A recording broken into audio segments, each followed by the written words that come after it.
The third case study I wanted to talk about today was a contractor who specialized in shutdowns. This is probably the most dramatic case study that we've been involved in, but they were unable to accurately collect payroll data and enter it for their weekly cutoffs to process the payroll within JD Edwards. The reality was, on two separate jobs, they were fined in excess of $125,000 fine on each of the jobs for late payroll. So to sum it up, the contractor paid over $250,000 in fines within 1 year, and they had up to 4 administrators on each job site dealing with timesheet and payroll data. Incomplete timesheets were being set aside as incomplete or partial information is not able to be entered into their payroll system, and they were set aside to be dealt with at a later date, but obviously were never dealt with in time to meet the payroll cutoffs.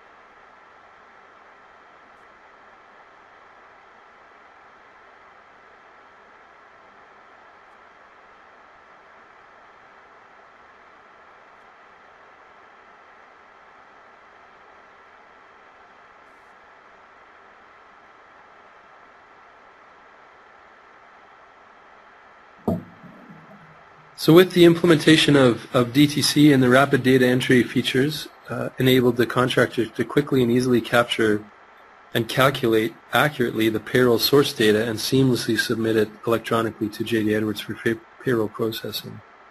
The benefits to the contractor was we had monitored a $30 million shutdown.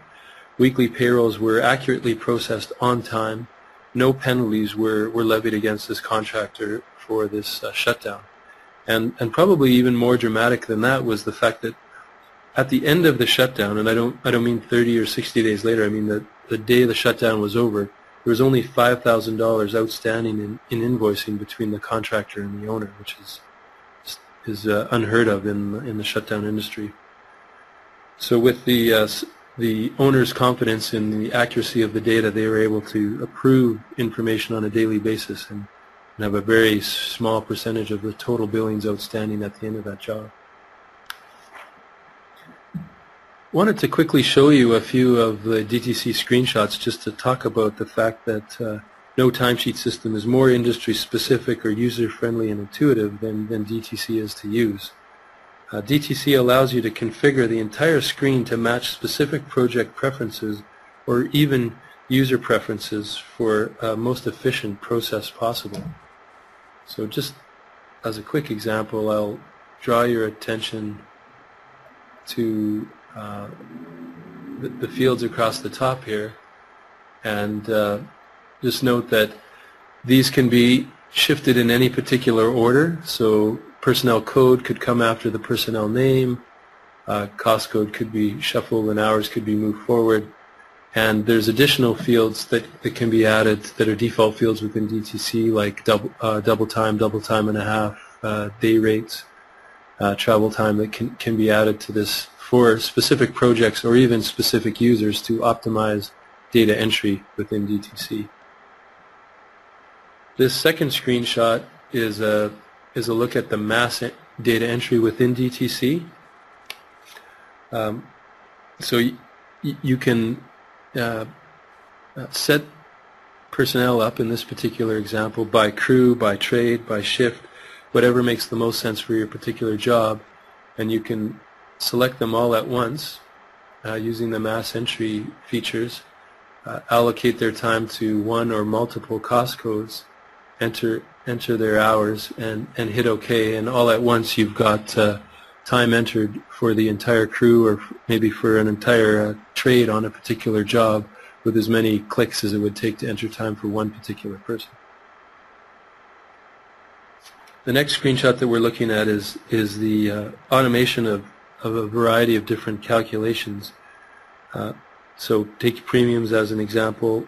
If you're looking at calculating LOA for individuals who aren't staying in camp, who have worked for say more than 1 hour on any given day, where you wanted a retention or safety bonus calculated, DTC has an engine or a wizard to help you calculate this information so that you don't need to be entering it or managing it on an individual basis, but rather a configurable rule that allow you to calculate it across the entire job for all the relevant individuals who are on site.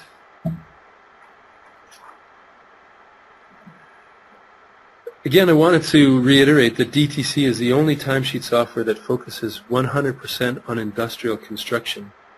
This means that out of the box, DTC is designed to address the specific challenges that you deal with within your industry. It also means that we'll work very closely with you to address any specific requirements that DTC may not meet out of the box. We appreciate that the industry is evolving and it's changing, and we need to keep pace with it. And if there's any specific requirements that you need addressed, we're your partners in making sure that we can accommodate and address those issues. Beyond, so far I've talked a fair bit about timesheet and payroll information, and I wanted to talk a little bit about beyond timesheets and how we've come to realize that the timesheet source data is used for much more than just payroll. So it's used for daily cost reporting, or the LEM process as it's known in Canada, electronic approvals by owners, invoicing or for invoicing backup, and even for progressing or scheduling information. So you can see by the diagram, timesheet data can be repurposed and submitted to ERP systems for job costing type information, can be used in combination with invoicing as invoice backup or even as the invoice itself. Timesheets from DTC can be submitted electronically to the owners for electronic approval or validation that hours spent to date are correct. And we can also integrate with most of the scheduling and progressing applications that are out there. And going back to the poll questions, 80% or more said that, or sorry, 60% or more said that a lot of this data is being collected in Excel. Obviously, Excel won't meet a lot of the compliance, audit compliance, or SOX requirements that are out there, whereas DTC is a system, is a database with audit rules and data integrity checks, and has passed all of the compliance tests that it's ever been put through. So with that, we'll go to the last poll question, number 5, which is timesheet data rekeyed in multiple times into multiple systems within your organization? So it looks like out of the attendees today that 66% say yes, their timesheet data is rekeyed into other systems, and 34% are saying that no, their timesheet data is not rekeyed into other systems.